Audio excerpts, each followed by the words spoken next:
सरकार बिल्कुल बच्चे की बुद्धि से काम ले रही है। अपनी बात खोल के कहने का अधिकार सबको है। सरकार को सही कार्रवाई नहीं करनी चाहिए थी। ऐसा नहीं करना चाहिए था कि आदमी को टारगेट बनाकर ये सरकार द्वारा कार्रवाई की जा रही है। मनीष बताइए, जिस तरह से यूट्यूबर मनीष के खिलाफ जो सरकार कार्य कर रही है उस पर एनएसए लगाई है, क्या मानते हैं आप उसको? नहीं, जो सरकार कर रही है अपने हिसाब से कर रही है, लेकिन जो सरकार ने ये कदम उठाया है बहुत ही गलत है। ऐसा नहीं करना चाहिए था कि उन्होंने एक खबर दिखाई है, उसके पीछे उनको इतनी बड़ी सजा मिल रही है। और भी जो पत्रकार हैं उन्होंने भी इस प्रकार की खबर दिखाई थी, अखबार वालों ने फ्रंट पेज पर बड़ी बड़ी छापी थी, उनके खिलाफ तो कोई कार्रवाई हुई नहीं। तो एक आदमी को टारगेट बनाकर ये सरकार द्वारा कार्रवाई की जा रही है। और रही दूसरी बात कि अपनी बात रखने का सबको अधिकार है। नेता होते हैं, वो कहते हैं कि 2 मिनट को पुलिस हटा दो, हम देश में भूखा ला देंगे, ये कर देंगे, वो कर देंगे। उनके खिलाफ तो आज तक कुछ होता नहीं है। अगर कोई पत्रकार ऐसी बातें करता है तो उनके खिलाफ ऐसी कड़ी कार्रवाई करता है। ऐसे में तो सभी पत्रकारों को उठा के जेल में डाल दो, पत्रकारिता ही खत्म हो जाएगी।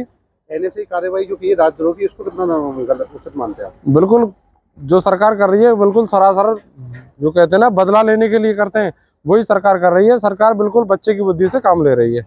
नीतीश सरकार, तेजी सरकार जो है क्या सोच के इस पर कार्रवाई की, क्योंकि वो माना जाता है यूट्यूबर सच्ची पूरी तरह से दिखाता है वो मनीष। देखिए, वो जो है बिहार से आते हैं प्रॉपरली, और वो बिहार में जो दिखाते रहते हैं, खुद वो इंजीनियर हैं और इंजीनियर की कमी को वो हमेशा उजागर करते रहते हैं, बताते रहते हैं क्या सरकार ने क्या किया, कहाँ घोटाला किया। तो उसी से नाराज होकर उनके खिलाफ कार्रवाई अमल में लाई जा रही है। ये क्या नाम आपका? मोहन श्याम शर्मा, एडवोकेट। मोहन श्याम जी, बताइए कि जो मनीष कश्यप है यूट्यूबर, उसके खिलाफ आज सरकार ने चार्जशीट दाखिल की, वो जेल में है, क्या कहेंगे उसको लेकर? उसके साथ जो सही हुआ या गलत हुआ? देखिए, कहीं ना कहीं जो यूट्यूब वाले कुछ खबरों को लेकर के सही दिखाते हैं, कुछ खबरें इनकी जो है नेगेटिव भी होती हैं, पर सरकार को इस तरीके का जो कार्रवाई की है नहीं करनी चाहिए। जीने का अधिकार और अपनी बात खोल के कहने का अधिकार सबको है। तो मनीष कश्यप ने कहीं ना कहीं समाज की और अपनी बात कहने का अपना जो दायित्व निभाया था, तो सरकार को उसको उस तरीके नहीं लेना चाहिए कि जो नेगेटिव भाई सरकार में अपने आप को सुधारे, अपने में सुधार लेके आए, अपनी कमी को देखे। अब कोई आदमी अपनी सरकारी बुराई कर रहा है, इसका मतलब ये नहीं सरकार ही गलत है सर। तो सरकार को अपनी कमी देख करके जांच करा के उसको दुरुस्त करना चाहिए था, न कि जो आदमी कह रहा है उसको दंडित कर दे।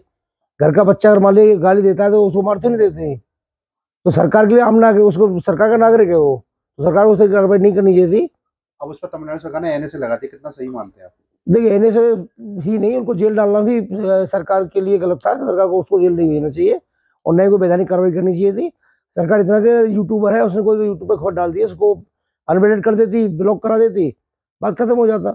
बहुत ज्यादा करती तो IT एक्ट के तहत 66 में उनकी लंबों में लगा देती। तो उसमें क्या है, उसका कुछ बिगड़ता भी नहीं और नुकसान भी नहीं होता, सम्मान से जीता और अपनी बात कहने का उसको अधिकार भी रहता, और सरकार की अपनी मंशा जो थी वो भी पूरी हो जाती। तो सरकार जो कर रही है इस तरीके जो कार्रवाई करती है, ये अपनी केवल हट धर्मिता सरकारों की। सरकार लोगों का जवान मुँह पकड़ना चाहती है, जवान दबाना चाहती है कि लोग जो है सरकार के खिलाफ नहीं बोले। क्या मानते हैं आने वाले चुनावों में कुछ सरकार को इसका कुछ खामियाजा उठाना पड़ सकता है? बिल्कुल, अगर जिस तरीके से लोग जो यूट्यूबर्स है, ये यूट्यूबर्स को लाइक करते हैं या उनके फॉलोअर्स है, तो कहीं ना कहीं सरकार के खिलाफ तो जाएंगे वो। आप देख रहे हैं सौगंध टीवी, सौगंध वतन की।